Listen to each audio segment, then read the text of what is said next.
आज से हम शुरू करेंगे मिडेवल हिस्ट्री का तीसरा चैप्टर, जिसका नाम है सुल्तान्स ऑफ दिल्ली। इसमें हम दिल्ली सुल्तानेट के काल को पढ़ेंगे, जो 1206 से आरंभ हुआ था और 1526 तक इसका विस्तार था। 1206 से लेकर 1526 यानी कितना साल होता है? 321 साल। इन 321 साल के दौरान कौन कौन राजा आए, कौन कौन महाराजा आए, या फिर कहो कौन कौन सुल्तान आए, किसके बाद कौन आया, और क्या क्या युद्ध हुआ, कैसा कैसा परिस्थिति था भारत का, उनका एडमिनिस्ट्रेशन कैसा था, इन सब के विषय में ब्रीफ पढ़ेंगे। ठीक है ना? अगर इसके विषय में ज़्यादा जानना है तो हम एडवांस बुक में जानेंगे। तो बिना समय गवाते हुए चलो शुरू करते हैं। पहला हेडिंग देखो, Delhi sultanate AD 1206 to 1526। Muhammad Ghori's victory against Prithviraj Chauhan in the Second Battle of Tehran paved the way for Turkish Afghan rule in India। इसका मतलब जो मोहम्मद घोरी का जय था किसके ऊपर? पृथ्वीराज चौहान के ऊपर। और पृथ्वीराज चौहान यानी भारतीय मिट्टी का अंतिम शासक जो था, उसके ऊपर एक टर्किश इन्वेडर ने, एक अफगान रूलर ने, जिसका नाम था मोहम्मद घोरी, उसने विजय प्राप्त कर लिया, उसको हरा दिया। और यहीं से टर्किश अफगान रूल का आरंभ होता है। मोहम्मद घोरी ने पृथ्वीराज चौहान को सेकेंड बैटल ऑफ टेरेन में हराया था। ठीक है, इसके बाद देखो, the successor of Ghori assume power in 206 till 1526 and this period of Indian history is known as sultanate period. वही कह रहा है कि जो घोरी के बाद जितने भी राजा आए, जितने भी महाराजा आए, यानी उसके जो सक्सेसर थे, उसने जितने साल उसके बनाए गए एम्पायर को आगे बढ़ाया और जहाँ तक वो टिक सका, वहीं तक हम दिल्ली सुल्तानेट का समय कहते हैं या फिर सुल्तानेट पीरियड कहते हैं। इसको हिस्ट्री में सुल्तानेट पीरियड कहा जाता है। ठीक है, तो इसका आरंभ हुआ था 1206 और ख़त्म हुआ 1526 को। The period saw the rule of 5 dynasties of Turkish Afghan origin, namely Mamluk dynasty, Khalji dynasty, Tughlaq dynasty, Said dynasty and Lodi dynasty। तो इन 321 सालों के दौरान हम देखते हैं 5 डायनेस्टी उभर कर खड़ी होती है। पहले मामलुक डायनेस्टी आती है, फिर खलजी डायनेस्टी आती है, फिर तुगलक डायनेस्टी आती है, फिर साइड डायनेस्टी आती है, फिर लोडी डायनेस्टी आती है। अब देखो, डायनेस्टी तो बदल रहा है, परंतु ये सब का जो ओरिजिन है ना, वो है वही अफगान से रिलेटेड। इसीलिए कहा गया ये टर्किश अफगान ओरिजिन से रिलेटेड है। ठीक है, अब देखो, ये जो मामलुक डायनेस्टी को हम स्लेव डायनेस्टी भी कहते हैं। मैमलुक डायनेस्टी कब से कब तक था ना? 1206 से लेकर 1290 तक, यानी 85 साल तक। ठीक है, अब देखो, कुतुबुद्दीन ऐबक पहला रूलर था। 1206 से लेकर 1210 तक इसने शासन किया। After Mohammad Ghori's death in 1206, Qutubuddin Aibak, a Turkish slave who had played an important role in Ghori's expansion plans in India, proclaimed himself the Sultan and ruled from Delhi। तो मोहम्मद घोरी के मृत्यु के पश्चात, मोहम्मद घोरी का मृत्यु कब होता है? 1206 में। ठीक है, तो उसके पश्चात कुतुबुद्दीन ऐबक, जो एक तुर्क का स्लेव था, यानी टर्किश स्लेव था, टर्किश नौकर था। ठीक है, जो बहुत ही महत्वपूर्ण भूमिका निभाया था घोरी के एक्सपेंशन प्लान में। यानी घोरी अपने राज्य का विस्तार जब भी करना चाहता था, तब उसमें इसने बहुत ही महत्वपूर्ण भूमिका निभाया। तो उसके मरण के पश्चात उसने अपने आप को सुल्तान डिक्लेयर कर दिया और वहीं से दिल्ली पर शासन करने लगा। Aibak founded the slave dynasty, तो उसने मोहम्मद घोरी के बाद स्लेव डायनेस्टी को स्थापित किया। His successor were called Mamluk, which mean slave or a son of a slave। तो उसके बाद जो शासक हुए या फिर उसके जो सक्सेसर थे उसे हम मामलुक कहते हैं। और ये मामलुक का मतलब होता है नौकर या फिर नौकर चाकर का बेटा। और ये जो ऐबक था वो तो स्वयं नौकर था ना, स्वयं स्लेव था। तो उसके जो वंशधर आगे आए वही उसके डायनेस्टी को आगे बढ़ाए। तो ये जो डायनेस्टी को आगे बढ़ाने वाले थे वो उसके पुत्र थे या फिर उसके वंश से आते थे, यानी स्लेव से। तो इसीलिए उन्हें मामलुक कहा गया। He suppressed several internal revolts beside checking external invaders like Mongols from northwest।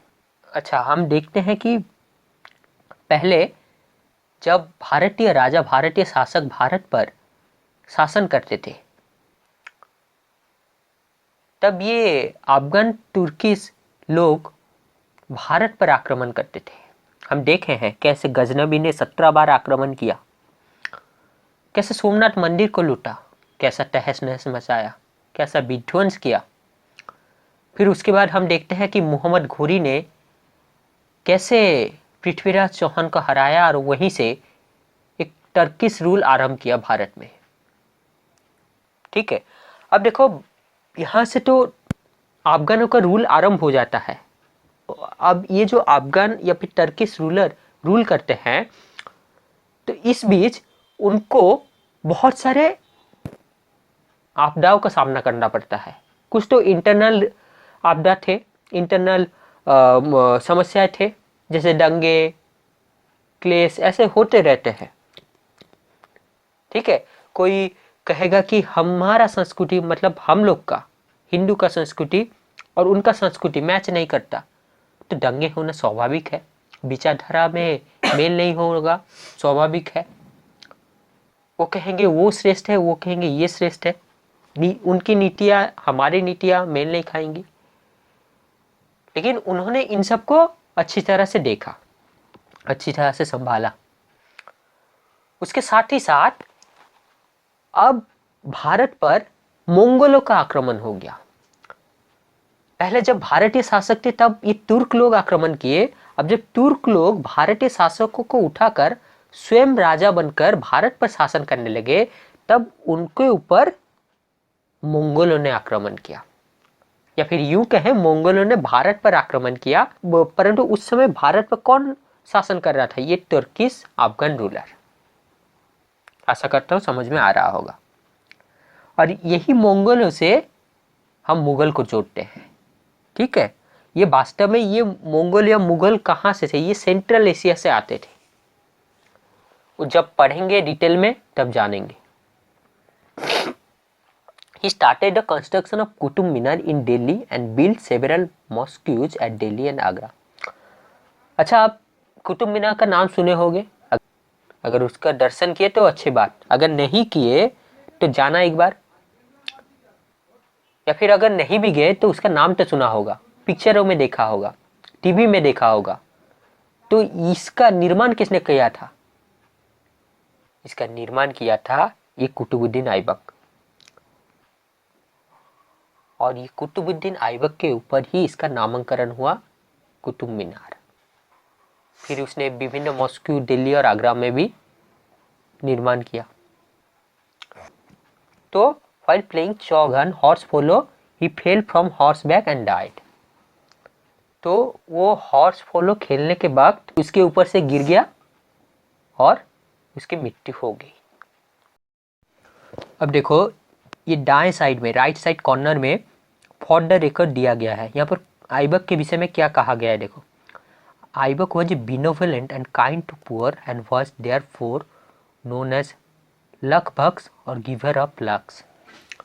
तो वो दुखी दरिद्र इंसानों के प्रति, निर्धनों के प्रति बहुत ही विनम्र और बहुत ही दयावान व्यक्ति प्रतीत होता था।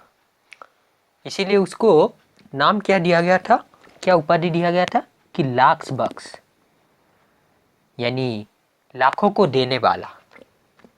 ठीक है, अब देखो दूसरा रूलर के बारे में पढ़ते हैं। दूसरा रूलर कौन है? इल्तुतमिश। इसका कार्यकाल कब से कब है? 1210 से लेकर 1236 तक। अब देखो 27 साल का कार्यकाल है। अच्छा, यहाँ पर कुछ लोग कहेंगे 27 साल कैसे होता है? देखो 1210 से लेकर 1236, तो 1211 से अगर गिनती करें 36 तक तो ये हो गया कितना? 26 साल। उसके बाद ये जो 1210 है इसको भी तो गिनना पड़ेगा ना, इसको तुम एक्सक्लूड कर दे रहे हो, इसीलिए तुम्हारा 26 साल आ रहा है।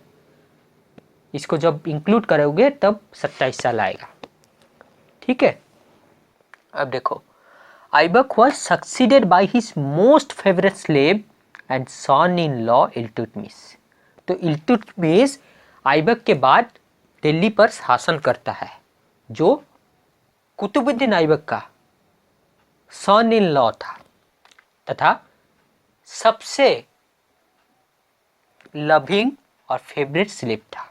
The caliph of Baghdad confirm upon him the title of sultan. तो बगदाद का जो कैलिफ था उसको सुल्तान का टाइटल दिया था, उसे सुल्तान के नाम से पुकारता था। He can be called the true architect of Delhi Sultanate in India। तो वास्तव में उसे हम वही सही आर्किटेक्ट था दिल्ली सुल्तानेट का, सही स्थापत्य कला जिसने दिल्ली सुल्तानेट का बनाया, या फिर कहे उसका प्लानिंग किया, उसका स्ट्रक्चर बनाया, उसका व्यवस्था बनाया, वो था इल्तुतमिश। ठीक है, Iltutmish undertook the following significant measures to strengthen his empire. तो इल्तुतमिश अपने एम्पायर को सशक्त बनाने के लिए बहुत सारे मेजर्स लेता है, बहुत सारे कार्य करता है, बहुत सारे स्टेप लेता है। जैसे consolidated the empire by organizing the nobility into a select group of 40 called the Chalisa और चहलगानी।